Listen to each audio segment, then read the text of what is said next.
What do you think most people get wrong about motivation? They think it's a permanent fix. They think it's something that is a constant. They think that maybe once I get it, I'm gonna hold on to it. Nothing is permanent. Nothing is permanent. And a lot of times you have to learn to perform without motivation. You have to learn to perform without purpose. You have to learn to perform a lot of different things.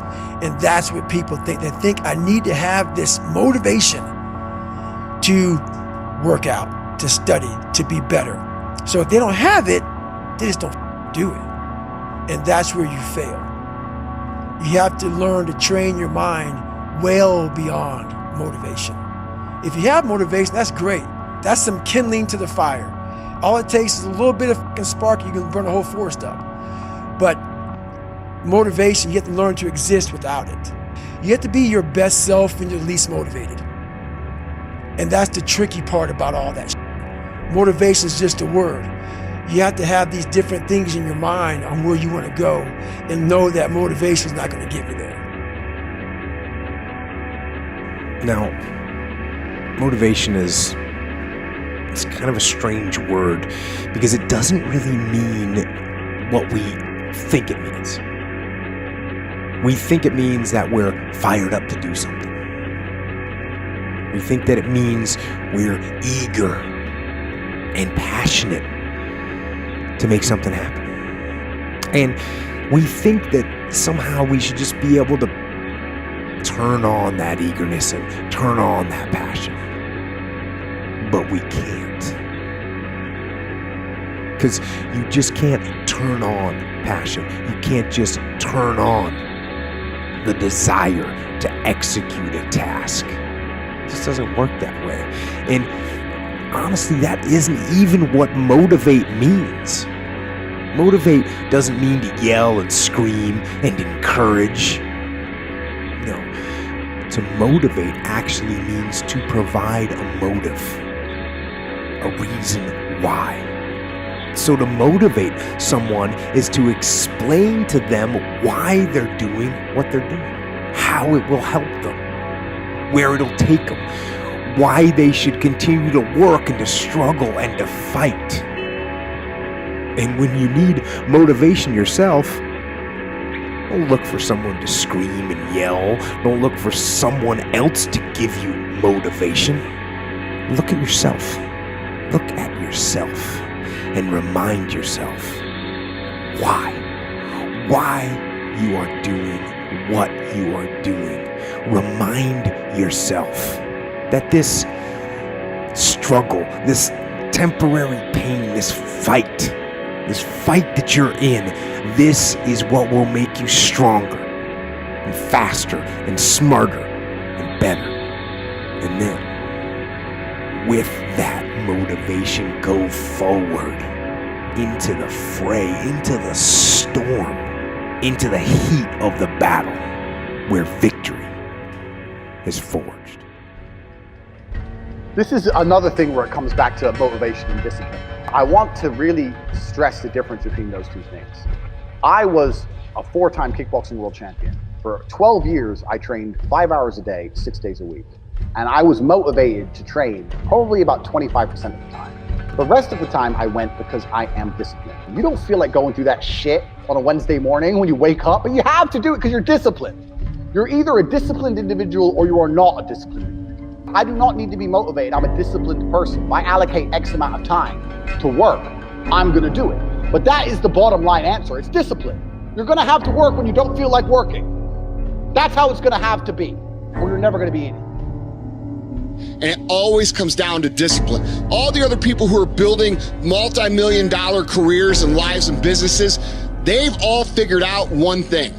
They know how to get themselves up and moving when they don't feel like it. How do I stay motivated? Because no one stays motivated. Ask the question, how do I develop the discipline to do the things that I know I need to do when I don't feel like doing them? That is the question. Because it's really easy for anybody to come to work on the days they feel like killing it and killing it. But what happens on the days that you don't feel like killing it? What happens on the days you don't feel like going to the gym? What happens on the days that you don't feel like getting out of bed? Because those are the days that are going to define where you end up in your life. Those days when I'm tired or worn out or just basically sick of the grind. What do I do on those days? I go anyways. I get it done, even if I'm just going through the motions. I go through the motions. I don't really want to work out. I work out. Don't really want to get up and get out of bed. I get up and get out of bed. Don't give in to the immediate gratification that is whispering in your ear. Shut that down. Do not listen to that little voice. Instead, go through the motions. Lift the weights, sprint the hill, work on the project, get out of bed. And by simply going through the motions, you overcame that path. And you stayed on the righteous path, the disciplined path. You stayed on the war path, which is right where you know that you belong. I've never met a person who was not successful that didn't have a great amount of self-discipline within their life. Self-discipline and being able to perform and being able to keep your life on schedule and being able to keep commitments and promises and meet deadlines is essential to success. If you study people who are at the pinnacle of anything, you recognize that to get there, motivation was maybe 1% of the formula, maybe. Winners don't need motivation. Winners need discipline. Discipline's about getting it done because it needs to get done, not because I feel like it, not because I'm motivated for it. Well, I think the one thing that discipline definitely does help you with is it helps you get things done. And when you get things done, when you actually do things, you have more success. And sometimes a big part of success is just not being fucking lazy and just doing it. That's like 90% of it is just showing up. Get there and start working. Like, you're not gonna feel perfect every day. If I only worked out when I felt good, I'd be a fat fuck. Because there's a lot of days I don't want to do it. It's pretty much the same with everybody that actually gets good at something. There's got to be those days you push through, and they're probably going to be more numerous than the days you don't. And so the benefit of discipline in my eyes has always been that through discipline I get things done.